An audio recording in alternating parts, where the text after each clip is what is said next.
In the summer of 1806, while Napoleon's wars scorched the heart of Europe, a quieter fire was lit in the east. French diplomacy, spearheaded by Count Sebastiani, convinced the Ottoman Empire to ally with Napoleonic France. When British demands to end the pact were ignored, the Empire answered with iron. A task force led by Admiral Sir John Thomas Duckworth was dispatched, Royal Navy warships bound for the Dardanelles. Their mission was simple: to bombard Istanbul into submission. The concept of war crimes had not yet been conceived, its parents had not even met. The goal of gunboat diplomacy was carnage, to massacre civilians until governments bent the knee. In this case, it meant putting a city of 500,000 to the sword. The Ottomans met the enemy fleet at sea and lost in multiple engagements. At the mouth of the Golden Horn, the British fleet found the city not trembling, but fortified. French engineers had aided the Ottomans, modernizing old ramparts and reactivating something else entirely: a cannon. A relic cast in 1464, built to break an empire. Its bloodline traced back to the walls of Constantinopole, where a wandering smith named Orbán once sold his genius to the Sultan.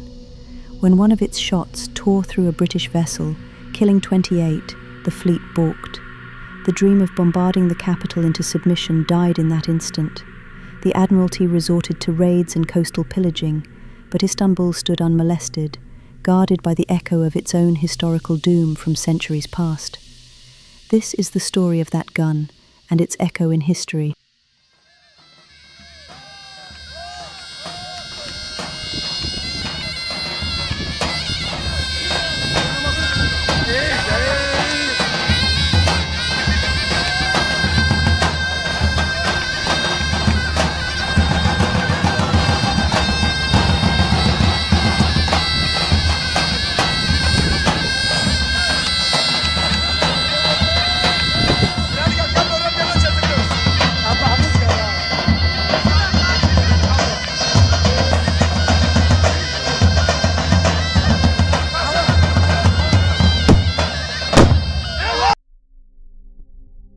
That cannon was a true monster. The heaviest guns aboard British warships weighed about 3.2 tons, 6,400 pounds, and hurled 14.4 kilogram or 32-pound iron balls. By comparison, the siege cannon on the shore, the Dardanelles gun, weighed close to 17 tons, 37,000 pounds, and flung 600 kilogram or 1,300-pound stone boulders. The Dardanelles gun was a copy made after the Basilic, a cannon crafted by a Hungarian smith engineer named Orbán from Brașov in Transylvania. At the time, Transylvania was a border region between the Ottoman Empire and the failing Kingdom of Hungary.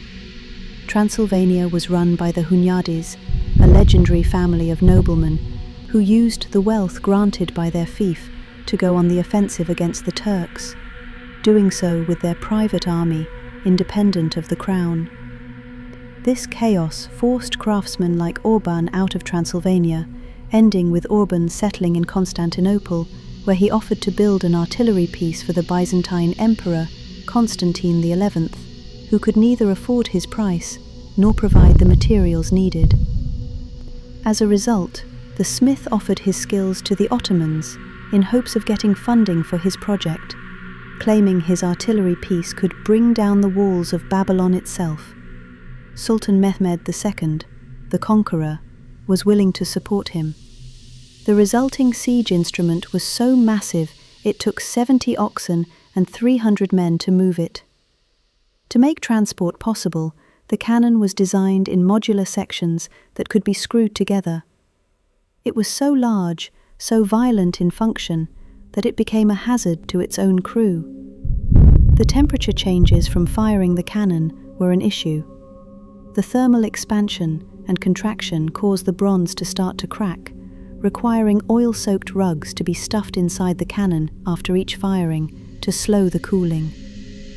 Without this, rapid thermal contraction could shatter the weapon outright. It worked. for over 200 firings.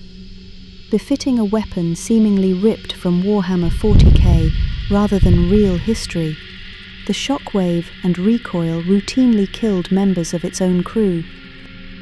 It was used to break through the Theodosian walls, some up to 6 meters or 20 feet thick, helping Mehmed achieve his greatest triumph, the conquest of Constantinopole, which remained his greatest triumph, as he died while his forces were holding Otranto during the invasion of Italy.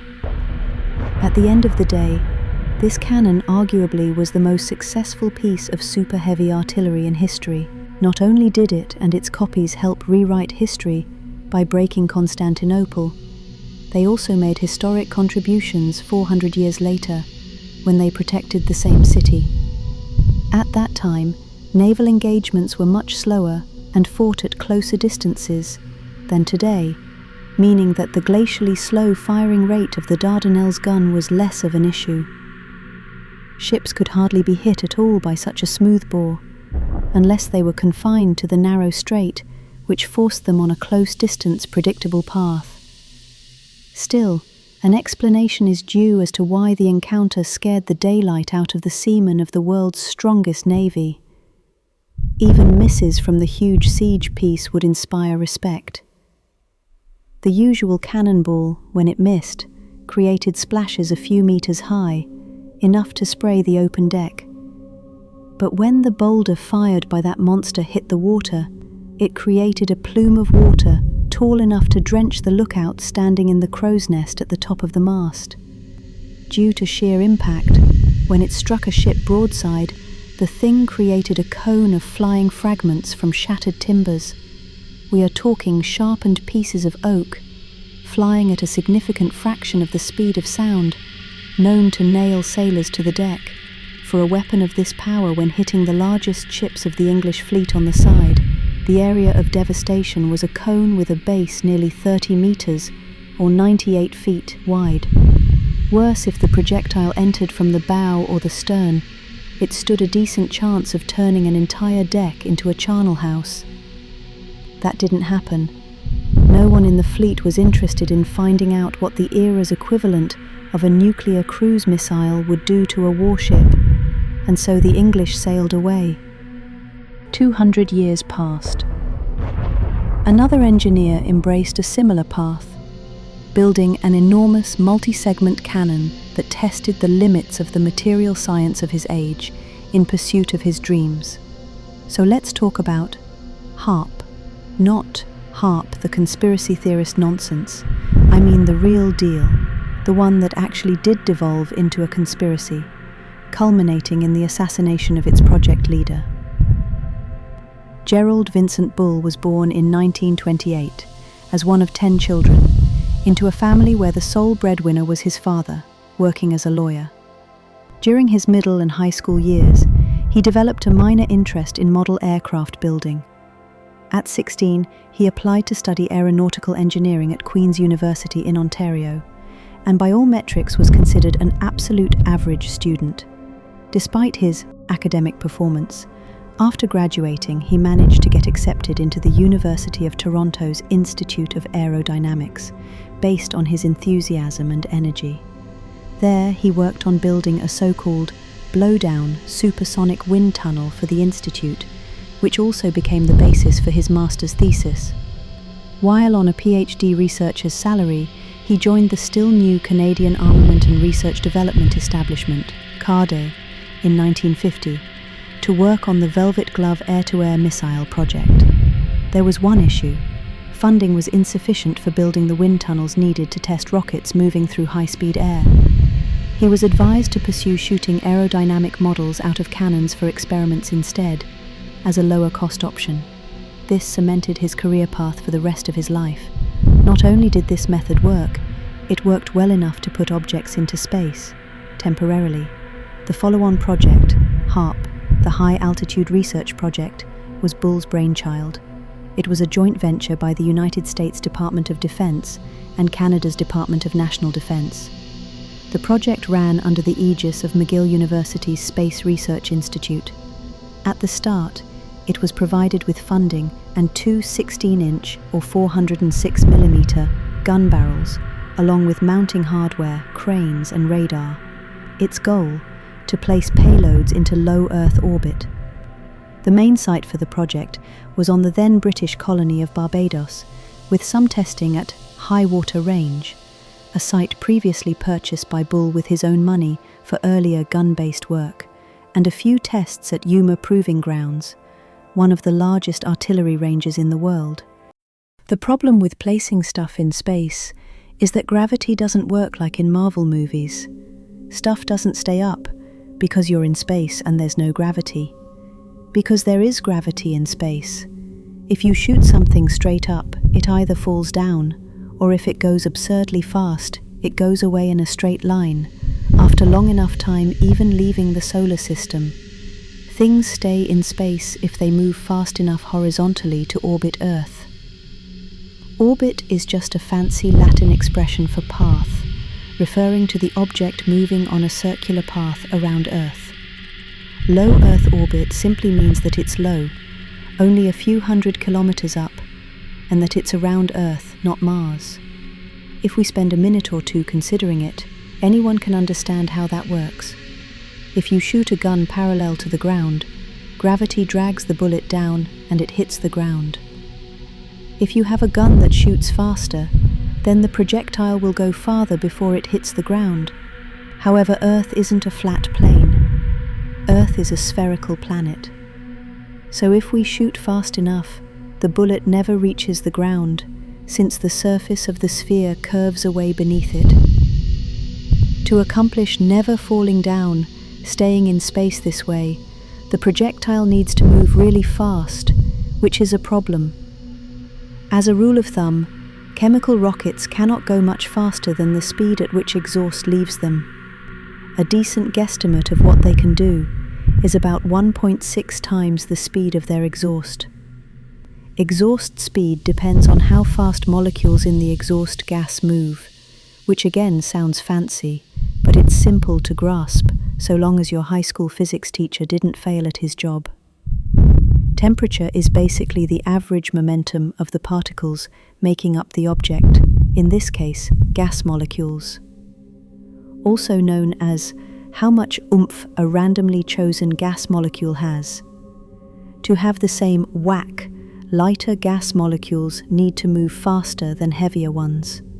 Thus, the lighter the gas we use at a given temperature, or the higher the temperature is, the faster the hot gas spit out by the flame will go. Problem is that even if we use the lightest fuels, hydrogen and oxygen, the exhaust speed will still be just over 4.5 kilometers per second. Thus, our rocket tops out at 4.5 times 1.6 equals 7.2 kilometers per second. The speed needed to stay in space is over 7.8 kilometers per second. This is typically solved with staging. A large rocket, the first stage, has a much smaller one, the second stage, mounted on top of it. When the larger one runs out of fuel, having imparted its maximum speed, then the smaller rocket is launched. Thus their speeds add up. 7.2 plus 7.2 equals 14.4 kilometers per second. That's over 7.8 kilometers per second by a healthy margin. Ample to reach and stay in orbit, even if it has to push through the atmosphere first. Obviously, large rockets are expensive. HARP was a way to make things cheaper by replacing the first stage with a cannon. Cannons are reusable, easy to build, and don't require exotic materials or complex engines. Just a big metal tube and a lot of explosives. Even if we assume SpaceX-style rockets could be reused infinitely, which they can't, cannons still win on cost. There is, however, one huge problem with using cannons for space travel. While satellites can be ruggedized to survive the enormous G-forces experienced during being shot out of a cannon, well, it's not survivable for astronauts. There's a theoretical workaround, submerging the astronaut in liquid, even into their lungs. If you support the human body on all sides with incompressible liquids, then G-forces don't have any empty body cavities they could crush. There is, of course, a problem. Humans are not fish. We need air to breathe. Surprisingly, this issue is partially solved. Liquids called perfluorocarbons are capable of carrying enough dissolved oxygen to sustain human life. But it's only partially solved, as they don't dissolve carbon dioxide efficiently enough. As such, blood acidification would still end our astronauts. Due to the focus on manned space travel in the late 1960s, funding dried up by 1968. At least the project's assets were transferred to Bull, who had personally financed one of the test sites. With these assets, he then founded the Commercial Space Research Corporation. The company sold some 5-inch guns used as launch platforms for upper atmospheric meteorology probes, and some 7-inch guns to NASA as tools to test atmospheric re-entry. The 200-ton, 16-inch monsters rarely saw use, aside from a few tests, for example to measure wind speeds by laying smoke trails in the upper atmosphere. Sadly, this effort saw only limited commercial success. To keep the lights on, Bull pivoted to extended-range artillery, sold to various militaries. In 1973, he sold 50,000 of his ERFB, extended-range full-bore artillery shells to Israel. This new shell design was far more aerodynamic than legacy designs. Traditional shells were mostly cylindrical, to avoid the shell wobbling in the barrel. Bull solved the stability issue by adding small protrusions near the narrowing end of the shell.